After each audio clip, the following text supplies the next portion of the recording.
sur votre guidance du mois d'août 2023. On va regarder ensemble votre vie active et professionnelle, l'aspect matériel et financier de votre vie, l'aspect sentimental et relationnel de votre vie, avec des conseils oracles. Et pour finir, vous aurez un bonus reading. Alors on y va, c'est parti. Dans votre vie professionnelle, qu'est-ce qu'on a? On a la sagesse, la grâce et la famille.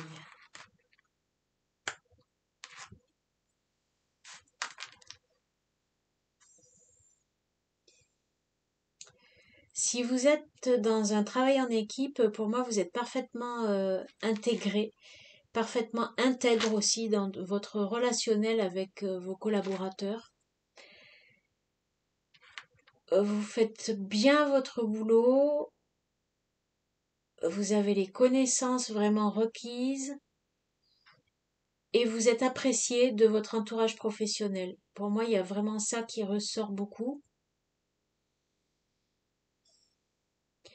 Vous êtes peut-être aussi dans une période d'élévation professionnelle, vous êtes en train de maturer, vraiment d'être dans la maîtrise, d'acquérir une maîtrise incontestable. Et vous avez du coup la reconnaissance de votre entourage par rapport à ça. Qu'est-ce qu'on nous dit d'autre ici? Nous avons le 3 de coupe,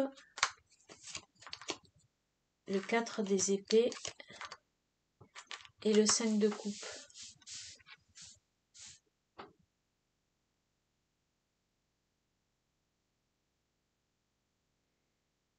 Peut-être avez-vous été déçu et qu'il vous a fallu prendre un certain temps de réflexion, de pause, pour pouvoir à nouveau vous ouvrir et, et célébrer quelque chose. Il peut y avoir à votre travail quelque chose qui a été célébré, qui a été fêté avec votre entourage professionnel. Et ça a pu du coup vous mettre, vous poser quoi. Peut-être que c'était quelque chose que vous attendiez, pour lequel vous avez, pour moi, vous vous êtes beaucoup investi dans ce projet ou dans cette activité et vous en attendiez beaucoup et vous êtes enfin arrivé à obtenir ce que vous vouliez puisqu'il y a une célébration et du coup là vous êtes soulagé. Vous êtes soulagé. Mais peut-être que vous vous posez des questions maintenant sur comment ça va évoluer. Parce que vous avez la reconnaissance, etc. de votre entourage, mais j'ai l'impression que ça vous laisse un peu froid ou un peu sur votre faim. Je ne sais pas, il y a quelque chose de cet ordre-là aussi.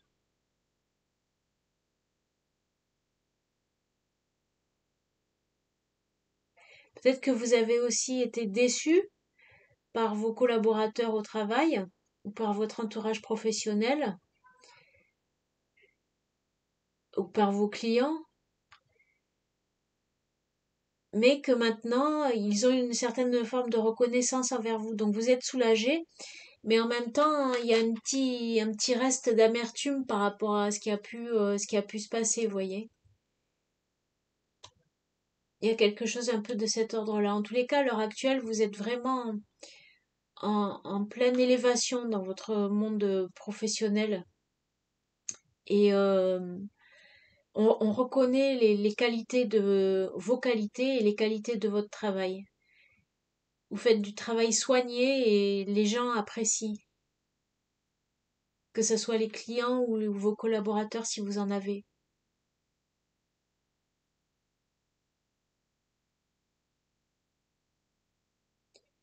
Là, il semblerait que vous soyez quand même dans une phase un peu en stand-by. Il y a eu récemment une célébration et là vous êtes en stand-by, on dirait. Peut-être que vous cherchez maintenant à réfléchir à quelque chose de nouveau, à quelque chose d'autre, ou à voir les choses.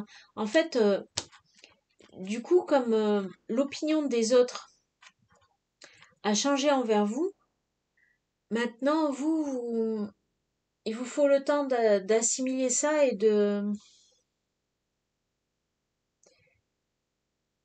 d'appréhender l'entourage d'une nouvelle manière. Vous avez une nouvelle perception, du coup, ça vous donne une nouvelle perception des choses et de votre entourage aussi. Vous voyez les autres différemment maintenant. Parce que eux vous perçoivent d'une autre manière. Et ça a été acté, ça a été célébré, ça a été... Là, il y a pas de doute possible. Donc, peut-être qu'avez-vous certaines formes de regret par rapport aussi à une équipe avec laquelle vous avez travaillé, avec laquelle il y a eu des échanges, où il y a eu des célébrations des choses, et peut-être que maintenant que le projet est fini, ou peut-être que l'équipe change, je ne sais pas, il y a quelque chose qui s'en va peut-être. Alors vous, c'est une opinion qu'on avait de vous qui a changé, ou alors c'est quelque chose qui s'en va des gens avec qui vous avez travaillé, une équipe qui bouge, une équipe qui change. Mais vous avez un petit brin de nostalgie par rapport à tout ça. De nostalgie ou d'amertume. Ça peut être aussi de l'amertume. Ou vous êtes un brin déçu de ce qui s'est passé, quoi. Malgré que maintenant, bon, vous ayez passé l'éponge, mais il y a un petit truc en travers de la gorge. Bon, ça va passer, hein, c'est passager. Au niveau de la vie matérielle et financière, nous avons ici le 5 des deniers, le 2 des épées et le 4 des bâtons. D'accord. Ah ben, il y en a une autre. Il y en a une autre. Le 4 des deniers. Ah ben, c'est bien. Parce qu'en fait, il y en a deux qui sont sortis ensemble. Du coup, j'ai pris les deux. Et c'est vraiment les deux qui vont ensemble. Les deux 4 qui vont ensemble. Il y a quelque chose qui se pose là. Il y a quelque chose qui s'officialise et qui se pose dans la matière. Et c'est très bon pour vous parce qu'en fait, vous avez dû choisir, je pense. Vous êtes à la croisée des chemins là. Il vous faut faire un choix par rapport à une situation matérielle qui semble un peu compliquée, difficile. Il y a quelque chose qui va pas. Il y a un manque. Il y a quelque chose qui manque. Il y a quelque chose qui fonctionne pas là. Et du coup, vous devez vous décider. Alors c'est peut-être un peu compliqué parce que la décision, elle porte sur vraiment l'officialisation et la mise en place de quelque chose dans le concret, quoi. C'est quelque chose de vraiment concret et il faut que ça prenne place maintenant. Il faut que ça s'officialise. Seulement, vous avez un choix à faire, une décision à prendre. Et ça semble vous mettre un peu dans la confusion. Peut-être que là, actuellement, vous êtes dans la confusion, mais visiblement, peut-être suite à ce changement de regard de vos collaborateurs ou à ce changement d'équipe, je ne sais pas, peut-être que du coup, vous allez y voir plus clair après. Et vous allez pouvoir être à même ou trouver les bonnes personnes aussi pour mettre en place les choses. Et peut-être que ça implique qu'il y a un roulement, vous voyez, un changement au niveau de vos collaborateurs ou au niveau de votre clientèle, quelque chose qui bouge, quelque chose que vous devez laisser de côté pour aller vers quelque chose d'autre. Et ça implique que vous preniez des décisions et pour l'instant, ça vous paraît un peu confus. Mais pour moi, tout va s'éclaircir quand les choses vont commencer à bouger autour de vous, quand le regard des autres va changer euh, ou quand les personnes vont bouger, la clientèle va changer ou je ne sais pas, il y a quelque chose comme ça. Mais ça va se mettre en place, ça va se concrétiser, vous allez trouver. Là, pour l'instant, vous êtes un peu en stand-by, peut-être que vous êtes en pleine réflexion aussi et de vous dire, mais comment faire, quoi? Comment faire pour sortir un peu de cette impasse? Peut-être qu'il y a eu des dépenses qui ont été faites, des dépenses qui peuvent avoir attrait aussi à des plaisirs de la vie, je ne sais pas. Et maintenant, bah, faut quand même sécuriser la chose, quoi, en fait, hein. Il y a cette idée aussi de sécuriser les choses, parce que là, vous avez peut-être été un peu à perte à un moment donné. C'était plaisant, c'était agréable, etc. Mais maintenant, vous êtes dans un état d'esprit où il vous faut sécuriser la situation et vous tourner vers des choses plus, voilà, plus stables, plus concrètes et plus sécurisantes aussi au point de vue matériel. Dans l'aspect relationnel et sentimental, qu'est-ce qu'on nous dit? Les nuages, le jardin. Alors, on voit qu'il y a quelque chose qui a changé au niveau de votre entourage. Pour moi, il y a un cercle autour de vous qui bouge. Ça revient ici. Un cercle d'amis, de personnes. Il y a quelque chose qui change et qui bouge.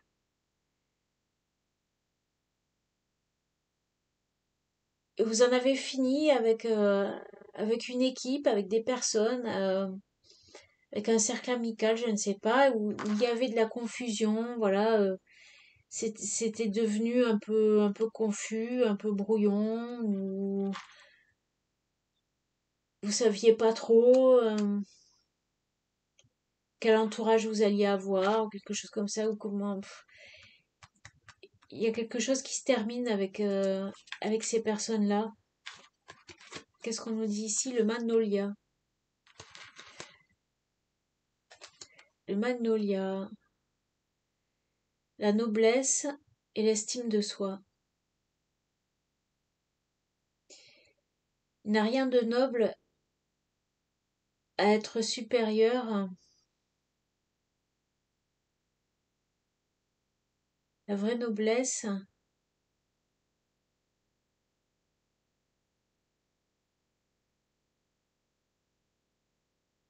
ment en étant supérieur à votre forme intérieure. Ouh là là là là. Alors là, la traduction, elle est un petit peu compliquée, excusez-moi.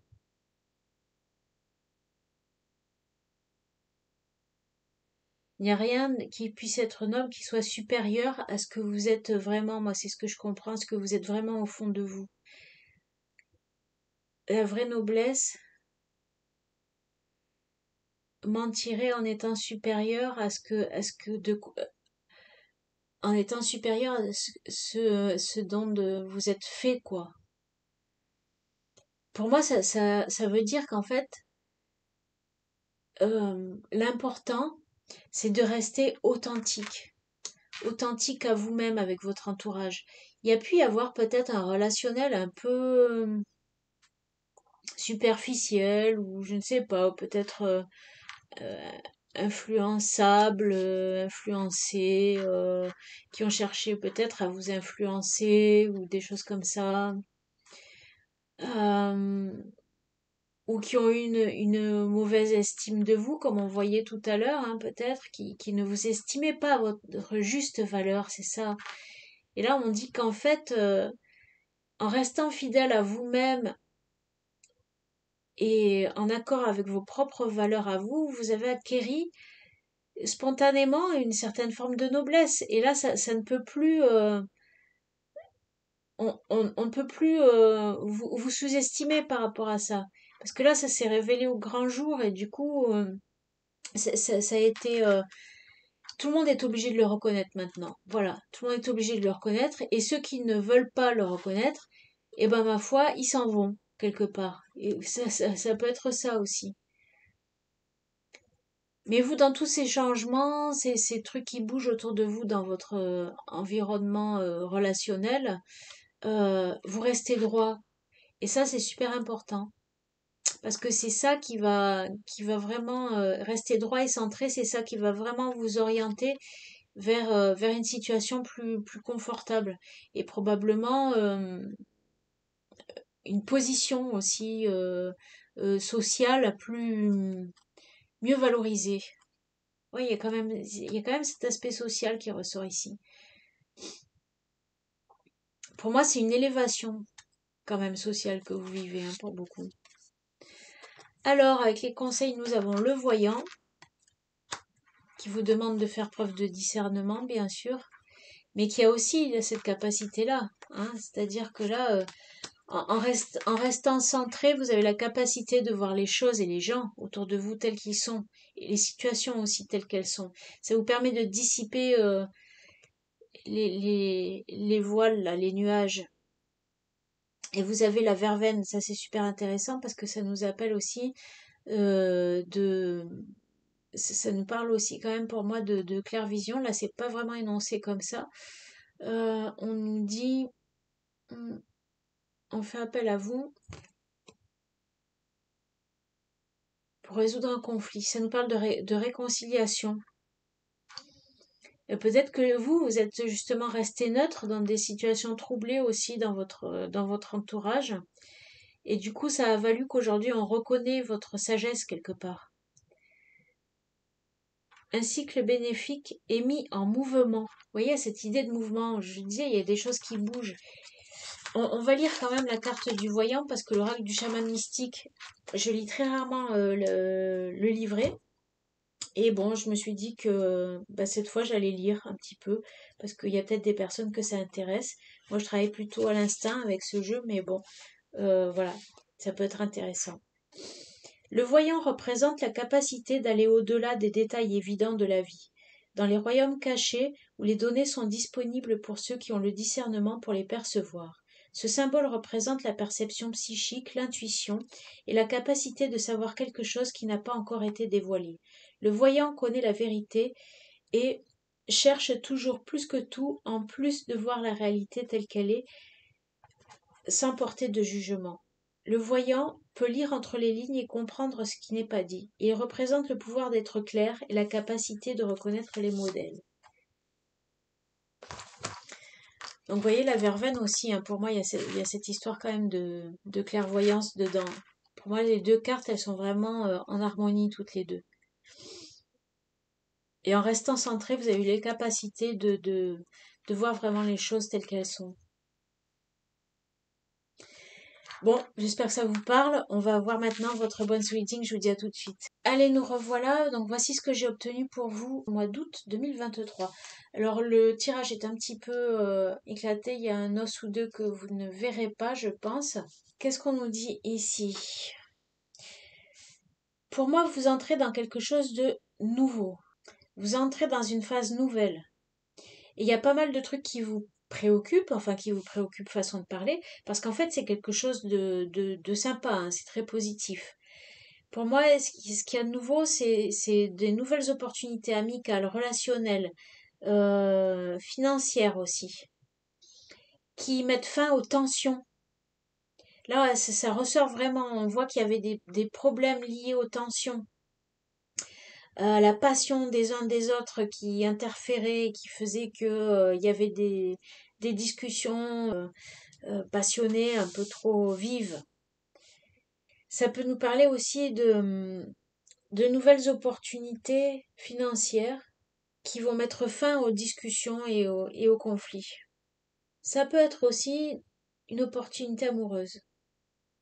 Ici, je vois une femme d'un signe d'eau ou un couple qui est avec un signe d'air, une femme d'un signe d'eau avec un homme d'un signe d'air. Ça peut être des personnes d'un certain âge. C'est des personnes qui ont apporté vraiment un coup de chance. Ça peut être aussi familial, hein. Ça peut être des personnes plus âgées que vous, ça peut être un couple de parents ou de grands-parents, et ça peut être une opportunité financière qui vienne d'eux. Est-ce que ça peut parler d'héritage aussi? C'est possible pour certains. Et là, pour cet été, on voit bien qu'il y a une décision à prendre. Il y a un homme aussi qui a une décision à prendre par rapport à un héritage ou à des personnes, des ancêtres, vous voyez. Il y a la terre aussi qui est là. Alors c'est soit un couple que vous avez rencontré cet hiver, soit un couple de personnes plus âgées que vous, qui peuvent être aussi de votre famille, de vos ancêtres. En tous les cas, ce couple, il apporte une vague de chance dans votre vie et vous entrez dans un cycle complètement nouveau, là, où il y a des nouvelles opportunités relationnelles, voire amoureuses, et qui peuvent être vous mener vers de l'abondance. Et surtout, c'est ces nouvelles relations apaisent les tensions, apaisent les conflits euh, qu'il y avait, je sais pas pourquoi, mais dans votre vie. Donc évidemment, ça peut aussi concerner des conflits par rapport à un héritage ou je ne sais pas, mais en tous les cas, vous avez la chance de votre côté par rapport à ça. Il y a eu des choix à faire aussi. Et et là, peut-être que cet été, vous êtes en train de prendre des dernières décisions concernant tout ça ou concernant des choix. En tous les cas, cet été, vous avez des choix à faire. Vous devez prendre position. Vous devez affirmer des choses pour concrétiser des choses, pour les acter dans la matière. Et c'est peut-être ce qui vous préoccupe. Mais vous avez un petit coup de chance et tout ce qui était tendu auparavant, là, ça se calme, ça s'apaise. Là, maintenant, je veux dire, tous ceux qui la ramenaient trop, j'ai envie de dire, ils vont rabaisser leur caquet. Là, ça apparaît aussi vraiment. Peut-être grâce à ce couple, je ne sais pas, ou les opportunités qui vous amènent, peut-être que eux vous dirigent vers autre chose, vous voyez, qui du coup va changer la donne, vraiment. Moi, je vois comme si la donne était en train vraiment de changer. Alors, vous devez prendre une décision, c'est vrai, vous devez vous affirmer, ça implique ça. Et ça peut vous créer un peu quelques difficultés, mais la chance est là de votre côté, quoi. Il y a des choses à mettre en place, mais vous avez le soutien de vos ancêtres quelque part. Alors je sais pas pourquoi ça apparaît comme ça, mais moi je vous dis ce que je vois, hein. Après, faut faire le tri, bien évidemment, dans ce que je suis en train de vous dire. En tous les cas, j'espère que ça vous a plu. Likez, abonnez-vous, et puis je vous dis à très bientôt. Au revoir.